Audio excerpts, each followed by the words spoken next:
Shalom jemaat yang terkasih, kita bertemu lagi dalam Renungan Light of Revival pada pagi hari ini.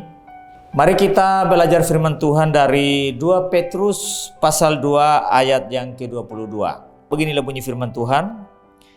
Bagi mereka cocok apa yang dikatakan peribahasa yang benar ini, anjing kembali lagi ke muntahnya dan babi yang mandi kembali lagi ke kumbangnya. Nah, saudara-saudara yang terkasih di dalam Kristus Yesus, tema firman Tuhan untuk kita belajar pagi hari ini adalah kebenaran yang dihujat. Kalau kita membaca 2 Petrus pasal 2 ini, mulai dari ayat 1 sampai seterusnya, bahkan sampai ayat yang baru saja kita baca, ayat yang ke-22, ini bicara tentang guru-guru dan nabi-nabi. Tapi guru-guru dan nabi-nabi yang dimaksud di sini, mereka bukan guru-guru yang benar, bukan nabi-nabi yang benar, tapi adalah mereka nabi yang tidak benar atau nabi palsu. Ya, itu seperti perikopnya saja, mereka disebut adalah guru-guru dan nabi-nabi palsu.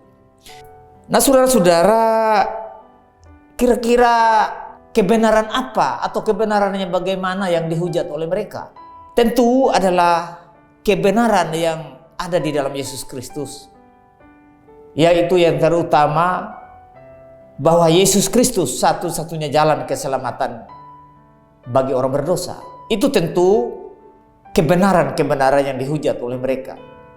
Lalu hujatan-hujatan mereka itu apa saja? Tentu sangat banyak saudara-saudara. Yang sementara berkembang, bahkan yang begitu laju sedemikian rupa hari ini di gereja-gereja yang ada di seluruh dunia. Bahkan terkhusus di gereja-gereja kita yang ada di dekat-dekat kita, dalam kelompok-kelompok ibadat yang ada di sekitar kita, itu sangat populer hari ini, hujatan-hujatan terhadap kebenaran-kebenaran Tuhan. Itu kita tidak bisa hindari, bahkan setiap hari kita mendengar hujat-hujatan itu. Penghinaan-penghinaan dengan beragam ajaran, dengan beragam hujatan itu dilakukan oleh orang-orang, tapi mereka adalah orang-orang Kristen. Pengakuannya, mereka bahkan adalah nabi, guru yang mereka mengajar di mimbar-mimbar gereja, di bangku-bangku teologi, bahkan di bangku-bangku sekolah minggu. Mereka ada di sana yang selalu menghujat. Hujatan mereka itu apa saja? Misalnya yang pertama, mereka mengatakan Yesus tidak cukup sebagai senter keselamatan. Jadi beriman pada Yesus tidak cukup, harus berbuat baik. Itu hujatan, salah satu hujatan saudara-saudara. Itu penghinaan yang paling keras, dan itu yang dilakukan setiap hari Minggu atau bahkan setiap hari ibadah di mana mereka berkumpul dalam ibadah-ibadah.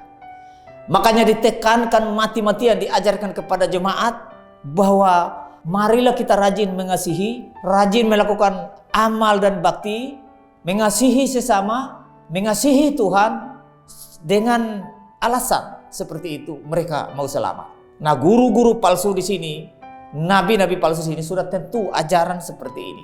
Sampai hari ini bukan pada zaman Alkitab ditulis saja, lalu disebut ada guru-guru palsu atau nabi-nabi palsu yang menghina kebenaran, yang menghujat kebenaran. Tidak.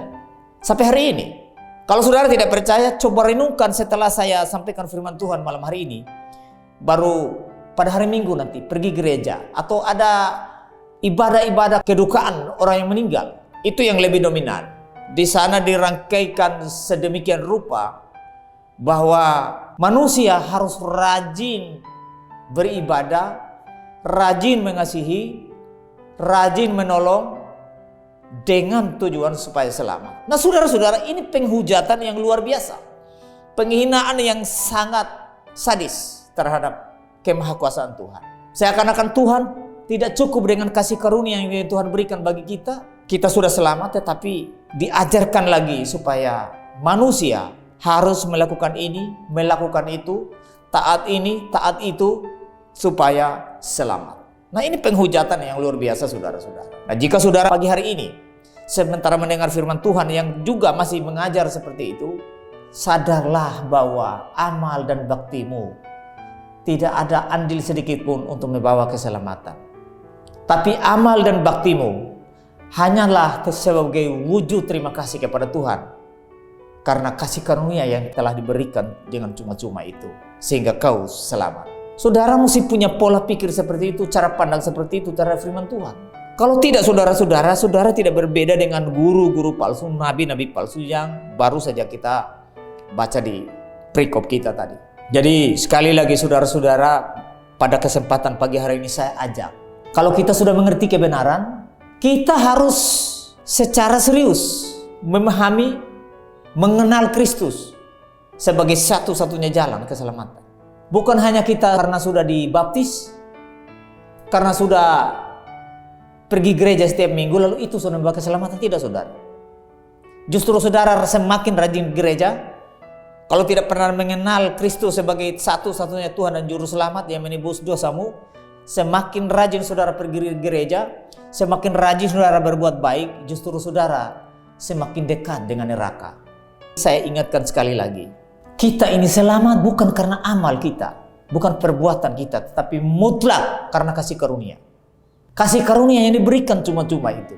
Nah, kalau ketika kita sudah yakin bahwa keselamatan itu kita sudah miliki, buah dari keselamatan itu harus kita buktikan dalam hidup kita lewat ibadah, berdoa, baca firman Tuhan, rajin gereja dan lain-lain. Itu baru iman yang benar. Tapi kalau saudara berpikir bahwa melakukan amal bakti supaya selamat, justru saudara adalah guru-guru palsu, nabi palsu yang menghujat kebenaran. Seakan-akan kuasa Allah tidak cukup bagi saudara. Penebusan Kristus tidak cukup bagi saudara, sehingga saudara masih berpikir untuk berbuat baik untuk selamat. Pada pagi-pagi ketika anak saudara pergi sekolah, saudara memberikan uang jajan 5.000. Lalu anak itu bilang, "Terima kasih Bapak." Pertanyaan saya, apakah anak itu minta terima kasih supaya dapat uang, atau dia minta terima kasih karena sudah dapat uang? Begitu juga dengan keselamatan. Keselamatan kita suruh diberikan dengan cuma-cuma, tapi sebagai bukti, sebagai tanda terima kasih kita berbuat baik.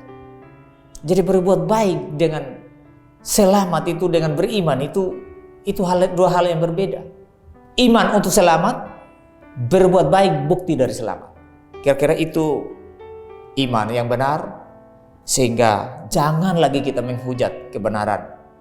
Jangan lagi kita menghujat kemahakuasaan Allah.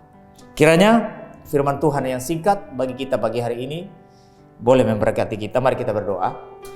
Bapa Surgawi, terima kasih kami sudah belajar kebenaran-Mu. Biarlah Roh Kudus dari hari ke hari memberikan pencerahan bagi kami supaya kami tidak menghujat kebenaran Tuhan. Kami tidak menghujat keselamatan yang datang daripada Tuhan sehingga kami binasa pada satu waktu.